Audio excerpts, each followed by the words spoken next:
those locations that I told you. Then it's back to Washington. So thank you very much, everybody. Yeah, please. Mr. President, can you tell us a little bit about why you're elevating sanctions against Russia right now? I just felt it was time. We've waited a long time. I thought that we'd go long before the Middle East. And Mark, as you know, we did the Middle East plus 7. So we did 7 different wars from Pakistan and India to so many. Azerbaijan, Armenia. Which they said was impossible to do. All these wars I did, and the one that we have left, we have 1 left. It'll be 9. We have 1 left, and I think we'll get that done too. I think we're on our way to getting it done. We have to. Mr. President, please. Mr. President, do you have a timeline for when you think this war is going to be over because of your leadership? No, I don't have a timeline. You can't have in war. It's hard to have a timeline. You know, so many things happen in war. Go ahead. What about Tomahawk missiles? Putin is definitely Well, afraid the problem with the Tomahawk that a lot of people don't know, it'll take a minimum of 6 months, usually a year, to learn how to use them. They're highly complex. So the only way a Tomahawk is going to be shot is if we shot it, and we're not going to do that. But there is a tremendous learning curve with the Tomahawk. It's a very powerful weapon, very accurate weapon, and maybe that's what makes it so complex. But it will take a year. It takes a year of intense training to learn how to use it. And we know how to use it, and we're not going to be teaching other people. It's too far out into the future. Yes, Mr. President, I saw, Mr. President, that you said as recently as yesterday that you still believe that Putin wants to end the war. Yeah, Then today I do. You took this step to ratchet the sanctions and put more Yeah. pressure on him. What else are you going to do to encourage him to get there, or can you explain why you do believe that he wants peace? Yeah, it's a good question. Today is a very big day in terms of what we're doing. Look, these are tremendous sanctions. These are very big. Those are against their 2 big oil companies, and we hope that they won't be on for long. We hope that the war will be settled. We just answered having to do with the various forms of missiles and everything else that we're looking at, but we don't think that's going to be necessary. We would like to see them just take the line that has been formed over quite a long period of time and go and let's go home. Last week they had almost 8,000 soldiers killed. Many Russians were killed last week. Many Ukrainians were killed last week. We think it's ridiculous and would like to have it end. Why do you think he wants peace, though? Why do you still believe that? I think they want peace. I think they both want peace at this point. It's been, it's almost 4 years. You're going into 4 years. And if I were president, it never would have started. But yeah, it's time. Mr. President, on the shutdown, do you plan to meet with Democrats before you head to Asia? And if not, why not meet with the Democrats? Well, I think it's a shame that it's shut down because we have the greatest economy, as you were saying before. We have the greatest economy in the world right now, by far, the United States. We have almost 18, now it was 17, now it's $18 trillion being poured into our country, and it's no time for shutdowns. I don't think it's affecting what we're doing, but it's too bad for a lot of people. We have a lot of good people that aren't working right now that should be, and it's because the Democrats want to try and renegotiate a deal that they had negotiated. They want $1.5 trillion given to illegal immigrants who came into the country, and it's going to hurt the health care of citizens of our country that have been paying into it, that have been working hard for it, that really deserve it. So we're never going to do that. It's not going to happen. And I will tell you, there are a lot of good Democrats that really want to make a deal. And I think all we need is 5 Democrats because we have great support on the Republican side. So I think we need 5 Democrats, and there are a lot of them that want to make a deal. So I think at some point, common sense will prevail. Yeah, go ahead. You can finish up. On the drug boat strike in the Eastern Pacific, Yeah. can you explain to us what that was about, how it was conducted? Yeah, sure. Well, they had one today in the Pacific. And the way I look at it every time I look, because it is violent, and it's amazing that the weaponry, everyone, they have these boats that go 45, 50 miles an hour in the water. And when you look at the accuracy and the power, look, we have the greatest military in the world. We have the greatest weapons in the world. And you see a little bit of it there. One shot, everyone dead center. And the only way you can't feel bad about it is you realize that you won't feel badly about it, is you realize that every time you see that happen, you're saving 25,000 American lives. Every one of those boats that gets knocked out, is saving 25,000 American lives, not to mention the torn up families all over the country. And whenever I see that, I say to myself, I just saved 25,000 lives. I will say that there are very few boats traveling on the water right now. Actually, that includes fishing boats, that includes any other kind of boat. But there are very few boats traveling on the water. So now they'll come in by land to a lesser extent, and they will be hit on land also. Go ahead, in the back, please. Yes, we do. We have legal authority, right? We're allowed to do that. And if we do by land, we may go back to Congress. But we have, this is a national security problem. They killed 300,000 people last year, these drugs coming in. They killed 300,000 Americans last year, and that gives you legal authority. We have a national security, really, I will say this. When you look at the people we're dealing with, and we know them. We know the people coming in. We know the boats. We know everything else. We're allowed to do it. It's in international waters. If we don't do it, we're going to lose hundreds of thousands of people. Now, they'll be coming in by land a little bit more because they're not coming in by boat anymore. There are no boats in the water. There are no more boats. We know the boat almost immediately. You know, it's pretty unusual when you see somebody with a fishing rod and 5 engines on the back of the boat. You know, you don't need that to go fishing. Wait. And we will hit them very hard when they come in by land. And they haven't experienced that yet, but now we're totally prepared to do that. We'll probably go back to Congress and explain exactly what we're doing when we come to the land. We don't have to do that, but I think, Marco, I'd like to do that. You may respond to that if you want. Yeah, well, I mean, the question is, bottom line, these are drug boats. If people want to stop seeing drug boats blow up, stop sending drugs to the United States. But does it matter if it's in the United States? Well, these are all in international waters. The boat. Could you do a strike in the United States, or if Northern America? Well, that's a different matter. Now you're talking about a law enforcement matter. In this particular case, there are people traveling on international waters headed towards the United States with hostilities in mind, which includes flooding our country with dangerous, deadly drugs. And they're going to be stopped. And that's what's happening. And in the case last week, you saw there was a submarine. It was a submarine. It was a submersible. That's a drug boat all the way through. We know what these boats are. The president just said it. We track them from the very beginning. We know who's on them, who they are, where they're coming from, what they have on them. You know, if you're running drug boats, you're in grave danger. And drug usage is way down. And drug usage coming from the sea, they call it ocean drugs, a little term that they use, the ocean drugs, is very close to non-existent right now. I wouldn't want to be in one of those boats heading away. You know, they're driving happily to destroy the lives of people, and they end up, that's the end of them. So the ocean drugs and the sea drugs, drugs by sea they call it also, that's almost down to nothing, as you can imagine. So they continue to come in by land at a little bit less because they see something is going to happen. They don't like it. They see something, and they're right. Something very serious is going to happen. The equivalent of what's happening by sea. And we're going to Congress just to tell them what we're doing, just to keep them informed. But we have to do it for national security. We have to do it to save lives. Secretary Bessent said that Vladimir Putin had not been honest and forthright in his talks with you. Just wondering if you could tell us a little bit more about your feelings about that. And also, if I may, to Rutte, just your thoughts on whether Ukraine should get tomahawks. Thank you. Well, I think that in terms of honesty, the only thing I can say is every time I speak with Vladimir, I have good conversations, and then they don't go anywhere. They just don't go anywhere. So in that sense, but no, look, he's fighting a war. He's in a war.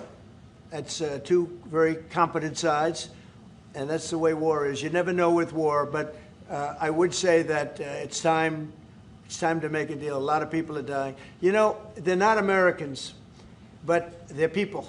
They're souls, and they're dying by the thousands, worst since World War II, and we really should stop it. And to your other question, yes. Yeah, please. Sorry, to your other question, this has been consistent from this president when we first met again after your re-election in Mar-a-Lago in November. You said we have to stop the killing. This is close to your heart, yeah. And this is your vision. That's why this war needs to end. When it comes to tomahawks or whatever system, it's up to individual nations to decide whatever they want to supply to Ukraine. NATO doesn't take a position, but I can assure you this. When the president called me in July and said we want to again send weapons into Ukraine, paid for by our allies, the Canadians and the Europeans, that was an important moment. And that is now taking place, and the ambassador, myself, we are working hard at this. Already a couple of $1 billion of weaponry into Ukraine from the US, paid for by allies. So I'm not going to comment on the tomahawks, but when it comes to the US and all the support for Ukraine, it is there and it is close to the President's heart, and I know this. I will say this, and you know, Mark can say it better than anybody. The European nations and Canada have really pulled together, and it's beyond even that. I mean, it's really beyond that. I was with the Australians and New Zealanders, Japan, I mean, they all if you want to help. really add them up, we could really add them up. But NATO, basically, European and Canada and a lot of other nations, they've really band together. They are not happy about what's happening with Russia and Ukraine. They're not happy at all. Neither am I. Mr. President. Jeff? Sir, just changing this topic slightly, I see you've got the Yeah. model of the White House and the ballroom. Many people were surprised the entire East Wing is being demolished, because you had said initially that the ballroom would just touch or would not Well, even touch certain it. areas What are being, happened? yeah, Can you tell us what happened? certain areas are being left. We determined that after really a tremendous amount of study with some of the best architects in the world, we determined that really knocking it down, trying to use a little section. You know, the East Wing was not much. There was not much left from the original. It was over the course of 100 years, it was changed. The columns were removed, and it was a much different building. Then a story was added on in 1948, 1949. There was a story added on, which was not particularly nice. And the building was very, very much changed from what it was originally. It was never thought of as being much. It was a very small building. And rather than allowing that to hurt a very expensive, beautiful building that, frankly, they've been after for years. You have that. I brought these along so people could see, but it's, you know, there's a relative, nobody's actually seen anything quite like it. I think it'll be one of the great ballrooms anywhere in the world. It's about $300 million. It's set to do many, many things, including meetings of foreign leaders, including the honoring of foreign leaders. You can see this. This is a plan. If it's got tables so that you honor a foreign leader, we have a proper space. Right now, we have a space that with tables holds about 79 people. And this is a proper kind of a thing. Now, what the White House was doing, as you know, is they were putting tents out on the lawn. This is an interior shot of the ballroom. I think there'll be nothing like it. And it's being paid for 100% by me and some friends of mine, donors to it. The government's paying absolutely nothing. We're also working with the military on it because they want to make sure everything's perfect. And the military is very much involved in this. They want to make sure everything is absolutely beautiful. You can see the kind of interiors that we're talking about. That's an interior of the ballroom. And it's the highest level. And you see it goes beautifully with the White House. I mean, the mix is beautiful. So over the years, many presidents have made changes. This obviously would be the biggest change, but this was something they've wanted for at least 150 years. Many of you have gone to the events where they had, as an example, President Xi, or they had, you know, a leader of one of the countries, including the king and the queen from your favorite country, Absolutely. frankly, but where they'd be honored, and they'd be in a tent out on the lawn, and it would rain, and it was a disaster. Brian's shaking his head. You know what I'm talking about. And so I thought I'd bring this out because this is going to be probably the finest ballroom ever built, and we're doing it no cost to the country. It's being put, the money is being put in by me and donors, very great patriots, actually. And the spirit on the building of it is amazing. We are using little sections of footings and various other things, but that's sort of irrelevant. In order to do it properly, we had to take down the existing structure. The way it was shown, it looked like we were touching the White House. We don't touch the White House. That's a bridge, a glass bridge, going from the White House to the ballroom.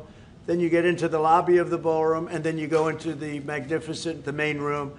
And it's something that has gotten incredible reviews. And just quickly following up on that, sir. I just want a quick follow-up on that question. Your response to people who say that you haven't been transparent enough about this. I haven't been transparent? That some of your Really? critics feel it should have gone for a I've review. shown this to everybody that would listen. Third-rate reporters didn't see it because they didn't look. You're a third-rate reporter, always have been. so third-rate reporters didn't look. But anybody that asked, these pictures have been in newspapers. They've been all over the place, and you know, we're very proud of it. It's gotten great reviews. It's gotten really great reviews. So I think we've been more transparent than anybody's ever been.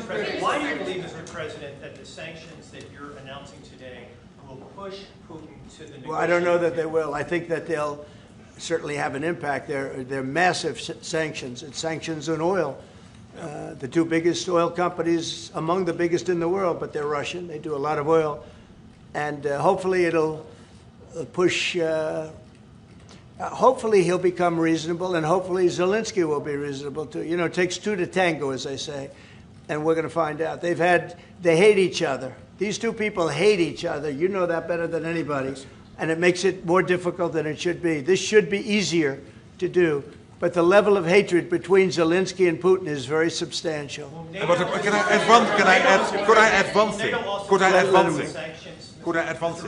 What the president is doing today with these sanctions is putting more pressure, of course, on both parties, in this case on Russia. It's all about changing the calculus, making sure that Putin understands that the president's vision this weekend of having a ceasefire, stop where they are, as you literally said, that this has to be step one now. And for him to really accept that vision and to come to the table. And then you have to put pressure, and this is exactly what he did today. Along with Europe. I mean, Europe, look, they've actually become friends of mine. I think yes. All of them. Yeah. We have a very close relationship, and they want to see it end too. They really want to see it end. But I can say they're totally committed. If this went on for 10 more years, Europe is behind them. They just can't let that happen. You can't let what's been going on. Now, it should have never happened. It would have never happened if I were president. But it did happen. I inherited. This was Biden, a man who was, without question, you take a look at the new walkway, the Presidential Walk of Fame, we call it. Biden is the worst president we've ever had, if he was even a president. The people that surrounded that desk made those decisions. But this should have never happened. It wouldn't have happened. But it did happen. I inherited it. We're going to get it ended, hopefully soon. Yes, please. You had a Truth Social post earlier this afternoon talking about a Wall Street Journal report as a fake story. Yeah, it fake. Sort of Wall Street Journal is fake. So less fake on financial than it is on gossip. Can you just confirm that my understanding of what's happening is accurate? As I understand it, that story framed it like we had just lifted the U.S. a restriction on intelligence. No, it said that I gave Ukraine permission to shoot missiles deep into Russia. I didn't do that.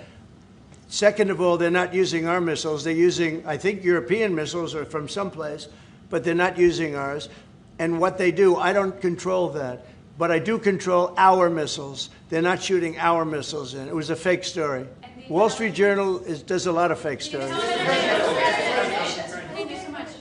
The president of Colombia in a recent interview said that if you won't change, he thinks that people should get rid of you. We're talking about now Colombia, the country, not the university. Yes. Go ahead. He said what? He said that if you won't change, then perhaps you need to be gotten rid of.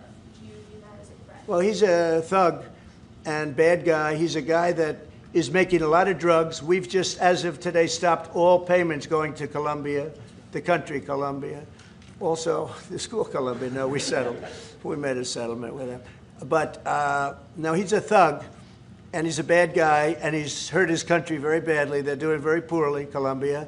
They make cocaine. They have cocaine factories. They grow all sorts of crap that's drugs, bad drugs coming into the United States, goes generally through Mexico. And he better watch it or we'll take very serious action against him and his country. His country is, what he has led his country into is a death trap. Please. Has the Secretary General presented his Ukraine peace plan to you? Are you prepared to be chairman of the Board of Peace? Oh, there is no Secretary General peace plan. But I'm here for, I really want to correct it because I saw some of that in the media. Of course, many people are thinking how to bring this terrible war to an end and supporting the president in doing that. Why I'm here is to dialogue again with the president how I can be, how NATO, my colleagues and other colleagues in NATO can be of maximum support to get that done. But there is no peace plan on the table. I mean, if there is a peace plan, it is what the president said last Friday and Sunday, which is stop where you are, stop the fighting. This is about NATO. We're a very proud member of NATO. We have a great relationship with the countries of NATO. I think made much better by our visit a few months ago when they agreed to 5% instead of 2% of GDP. That was a big concession. I think that was a concession that 2 years ago nobody would have said, even a year ago. Even 9 months ago, before you were elected. Yeah, they would have said that's not possible. Absolutely. And the difference is they're paying 5% as opposed to not paying 2%. A lot of them weren't paying, with the exception of Spain. I think you're going to have to talk to Spain because Spain is not a team player. So other than Spain, everybody's 100%. And you could solve the Spain problem very easily, I think, if you want. Brian, go ahead. Yeah, go ahead. And then we'll take Brian. Go ahead. The soybean farmers, are they going to be getting support from you soon? And yeah, well, they do. So what's happened, you could say with that, you could say with beef, with all of it. The beef, the ranchers, let's say, who have done a great job, have lost their shirts for many, many years. They've really been decimated. And I helped them a lot. I put tariffs on things coming in to the country, including beef. And that gave them a chance to finally have a decent industry. We are going to be talking to them. They're great people, but they've been hurt for 25, 30 years. They've been losing because other countries have taken advantage of them. And by putting tariffs on, they've been able to make a few dollars. They've been able to have an industry. But I also want to keep the beef prices low. So I'll be talking with the ranchers, and I'll be speaking with a lot of different people, including Scott and Howard, and we'll do something. Because prices are way down in our country. Energy is way down. I think you're going to see $2 gasoline very soon. I see that it's $2.50 in a lot of places, $2.50. We were heading to $5, $6, and $7. If Biden didn't go back to my policy toward the end, you would have seen, but he didn't go back to the full policy. And he missed the most important thing. So we were up to, we were way up. I think you're going to see $2 gasoline. We couldn't even break that number. That's a big difference. The only cost that's really up is beef. And the fake news only wants to talk about beef. And what I did is I made it possible for those people to survive. They're incredible people. But they were being decimated by other countries. And I didn't want that to happen. So prices are way down, groceries are down, everything's down, energy's way down. Even interest rates with a bad chairman of the Fed, he's terrible, he's a fool. But even interest rates are down. So our country has never done better. We're going to take in, I think, $21 trillion this year. No country has ever taken in more than 3. And we're going to take in $21 trillion of investments because of the tariffs. If we didn't have tariffs, we would be a mess. We would be a national security problem, and we've done a job. So I'm very happy about that. We're going to do something very quickly and easily on beef to get it down. The ranchers understand that. They're so happy for what I've done. I saved them. I don't think you'd have any beef in this country if I didn't do that. So we're very proud of that. Yeah, Brian. Yes, sir. Yesterday in Los Angeles, immigration officials were attacked by some protesters in an attempt to arrest an illegal alien. Gavin Newsom, other Democrats have used very aggressive language in terms of how to address ICE agents out in the field. Is there any responsibility that we can place on Gavin Newsom and other elected officials for using such aggressive language? Well, Gavin has to be careful. Remember that when I first came in, they had a terrible riot in Los Angeles. They had the fires, which shouldn't have happened. They didn't have the water for the fires. They should have had the water coming in from the Pacific Northwest. They didn't have the waters. They didn't have water in the hydrants or the sprinklers. So they had the fires, and then they had the riot. And if we didn't go and take care of that riot, you would have lost Los Angeles. You would have canceled the Olympics, which is because of me in Los Angeles. And the police commissioner, the head of the police, said, if the president didn't come in, we would have lost Los Angeles. We did not have the capability of taking care of it. And he said it very strongly. And we did a great job. And within a week, it was all done. Within one day, it was done. But within a week, it was all done. And then they go back to their normal practice of weakness, of not taking care of criminals, meaning taking care of putting them in jails where they should be. Washington, D.C., and you all are the best people for that, because Washington, D.C. is now one of the safest cities. It was one of the most dangerous cities in the country. Now Washington, D.C., believe it or not, I'm embarrassed to say it in front of you, but Washington, D.C. went from one of the worst, most dangerous cities to, you can walk down the street, you can send your child to meet you at a location. Your child is going to be fine. We have a very, very safe city, one of the safest, and you know, very proud of that. Memphis, by the way, is coming along fantastically. We're in Memphis right now. We had the FBI in Chicago. We're doing things. We haven't served Chicago yet. When we do, Chicago will be very quickly a very, very safe city. But if you look at what's happening in Memphis, it's great. But you got to look at Washington. People are coming up to me, people that work in the White House, they're saying, "Thank you, sir." And I immediately know what they're thanking me about. It's thanking, they can walk to work. They would never walk to work a year ago. They can walk into work and they feel safe and secure, and it's beautiful. And I'll tell you what, it's really an honor to add that great ballroom to the structures in Washington. It's going to be one of the great ballrooms of the world, and I think it's going to be something you're all going to be very proud of. Mr. President, thank you, Mr. President.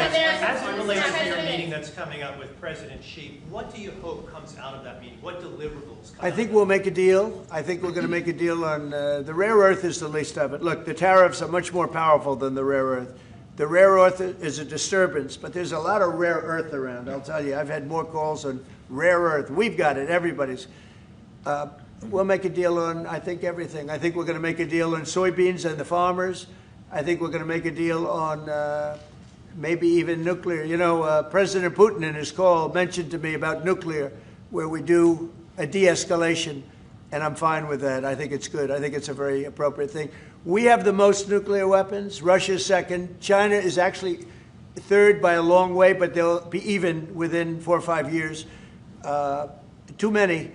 And we are talking about de-escalation. That's already being talked about. Can you convince President? And I think we'll probably add China into the mix. Mr. President, can you convince President Xi to stop purchasing all of that Russian oil that's funding this war against Ukraine? Well, I think I'll be talking to him about it. I think it's a little bit of a different talk. India, as you know, has told me they are stop. You know, it's a process. You can't just stop it. But by the end of the year, they'll be down to almost nothing. That's a big thing. That was almost 40% of the oil. India, they've been great. Spoke to Prime Minister Modi yesterday. They've been absolutely great. China's a little bit different. You know, they're a little bit different relationship they have with Russia. It was never good, but because of Biden and Obama, they got forced together. They should never have been forced together, but they're a little bit forced. But they're by nature, they're not. They can't be friendly. They can't be friendly. By nature, they can, I hope they are friendly, frankly, but they can't be. You should not have forced Russia and China together. And Biden did that, and Obama did that. They forced them together because of energy, because of oil. And so they are closer than they would normally be. I think I'll probably be talking about it. What I'll really be talking to him about is how do we end the war with Russia and Ukraine, whether it's through oil or energy or anything else. And I think he's going to be very receptive. He would now like to. I'm not sure that he did at the beginning. He would now like to see that war end. Do you think Xi plays an important role, Mr. President? Do you think Xi plays an important role in terms of inserting himself and convincing Putin, who he speaks to regularly, to stop the war? Yeah, I do. I think he can have a big influence on Putin. I think he can have a big influence on a lot of people. Look, he's a respected man. He's a very strong leader of a very big country. Yeah, I think he can have a big influence, and we will certainly be talking about Russia, Ukraine. Mr. In the back. Thank you, Mr. President. Liam Cosgrove with Zero Hedge. My question is actually for the Secretary General. Yes. Mr. Secretary, I don't know if you've seen this, but polling out of Ukraine shows a massive collapse in Ukrainian support for the war. A Gallup poll had it just 23%. That's less than a quarter. Zelensky came out today praising President Trump's proposal for freezing the front lines of battle as part of a ceasefire. He said that's a good compromise.